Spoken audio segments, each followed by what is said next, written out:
Hey everybody, it's Robert Caddies with the Chatham County Public Information Office, and I want to thank you again for joining us for another episode of The Chat. We are taking the show on the road, and I have brought my co-host with me, Sean Evans. Sean, how are you? Doing all right, Robert. How are you? Awesome.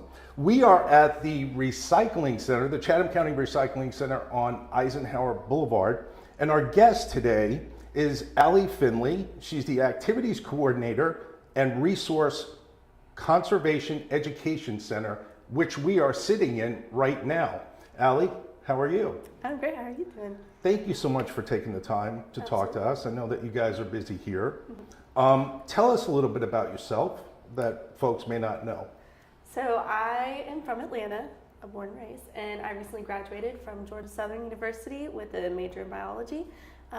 And after graduating, I wanted to move down to Savannah. Love the city and love the atmosphere. So cruising around for some jobs, and I ended up getting an interview here, and everything ended up working out perfectly. This job has been fantastic, and I'm super glad to be here. Awesome. Good to hear. Excellent. Well, Allie, we want to get into our questions here, just kind of getting into the daily operations for the center. So I want to ask you some of the most popular questions that you field. Specifically, what are folks asking you? What do they want to know about the recycling center? So the most common question I get when people find out I work here, they call on the phones, is just questions about what we take here at the center. So of course, all that information is available on our website. However, we'll go over it today. So we take a lot of the normal stuff that you would find in curbside recycling. We've got cardboard, paper, plastic. We also take a huge variety of electronics, pretty much any kind of electronics you can bring, from air conditioner units to microwaves to cell phones and earbuds and PlayStations. So we'll take all of that. For electronics specifically, the only thing we don't take is old tube box style TVs. We can't take those, but flat screen TVs we just recently started taking. Okay. So we'll take all those TVs and any kind of electronic, as well as scrap metal. So we'll take things from paint cans to office chairs. If it's got a significant amount of metal on it, we can take that here as well. And then another specific, as for plastics, we only take plastics 1 and 2. So that's not going to be your hard unmovable plastic. So it's going to be water bottles and milk jugs and stuff like that, as well as plastic bags. Is there anything specific about the condition of those materials that you want people to know before they bring them in? So we're not particularly picky here. One requirement that we do have when you're dropping off here at the center is that you sort everything out ahead of time, just to make it easier on our guys when they're taking everything out of the car. So separate the cardboard from the plastics, from the paper and whatnot, just have it in their each individual section or container. Got you. And we can hear some of that hard work going on right outside the door right now. They're hard at work out there. Well, how does the drop-off process work? What happens to the items once they are dropped off? So we have multiple companies that come and pick up everything. So if you've been to our center before, you'll notice we have a whole bunch of different containers that we sort everything out in. So we've got the containers for the paper, and then those big giant orange ones for the cardboard. So we have different companies based out of Charlotte, Atlanta, Jacksonville, Macon, that'll come down here and pick up. They'll haul those whole containers away to their centers for recycling. So we don't do any of the physical recycling here. We offload all of our material that we collect to companies that come pick it up for us. Very good. Well, we do want to touch on also, there's a big event coming up in April, a festival. Yes. Can you talk about that? So that is our Phoenix Festival. It was held in recent years before, not since 2020, I believe. But this festival is mainly just celebrating art and sustainability in the county. So I've invited a whole bunch of sustainable businesses. I think we've got people like the Book Bus and Refilleries, Georgia Bikes, a whole bunch of different groups that are to come and set up some tables, offer their products or just talk about what their business is about. And then the other cool part about our festival is that we are going to have a whole art show for recycled art. So we've got a whole bunch of different people bringing everything from paintings to sculptures. So seeing some of these here behind us. We have back here. Yeah. The only requirement for the show is that the art be made of at least 70% recycled material. Okay. So however they could find things to have laying around and just be able to create some amazing artwork using stuff that they're reusing or recycling. That's great. I want to remind, or I'll just inform everybody, that we're going to put a link in the podcast at the end of the podcast for any information that you may want about upcoming events or recycling information. We'll have that at the end of the podcast. And, you know, Allie, you as the activities coordinator, and we're sitting in, you know, the center, the Conservation Education Center here. Tell us a little bit about what you all do here and what you do day in and day out in a sense of community outreach. Yeah, so most people think of our recycling center, they're familiar with just the drop-off recycling part. But when we founded this whole part, like the classroom that we're in, the goal was to be able to connect with the community and let them see part of why the recycling that we do here is so important, and also just introduce them to what we have going on here and how they can participate.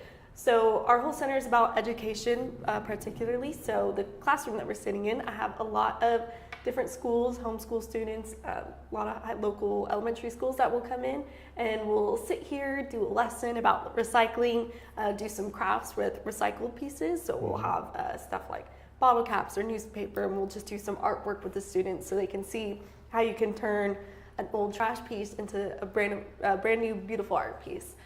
So we'll also take a tour behind the scenes of the facility so those students get to see exactly what goes on behind the scenes here and how we do everything.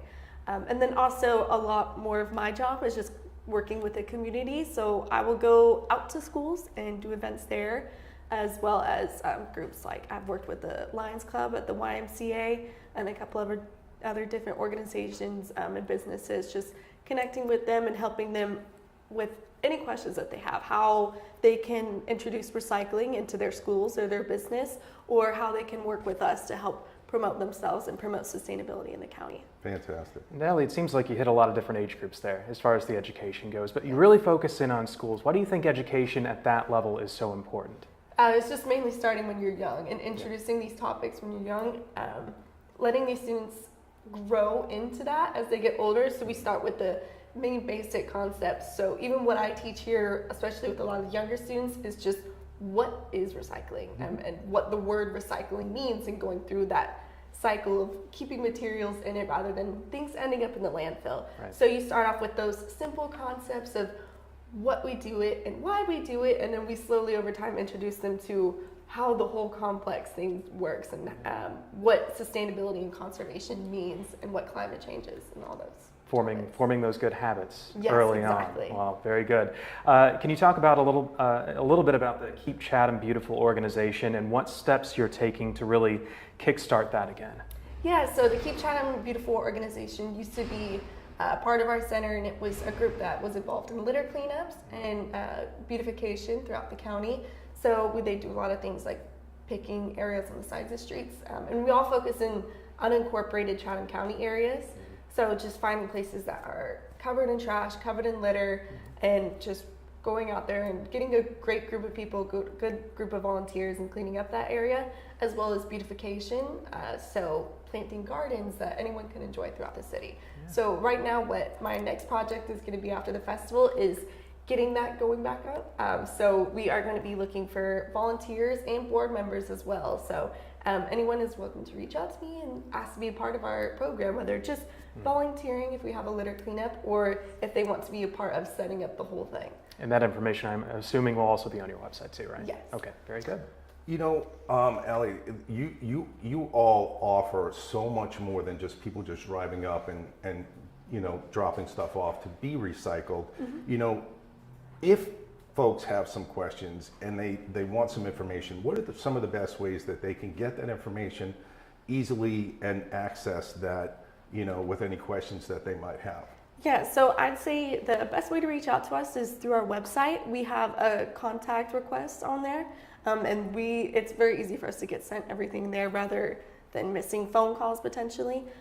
So the contact request through our website is definitely the best way to reach out. But also, you know, emailing one of us through our social medias as well, Facebook or Instagram. I'm always checking those for DMs or anything, and then just calling as well. I try to keep up with all the voicemails that I get.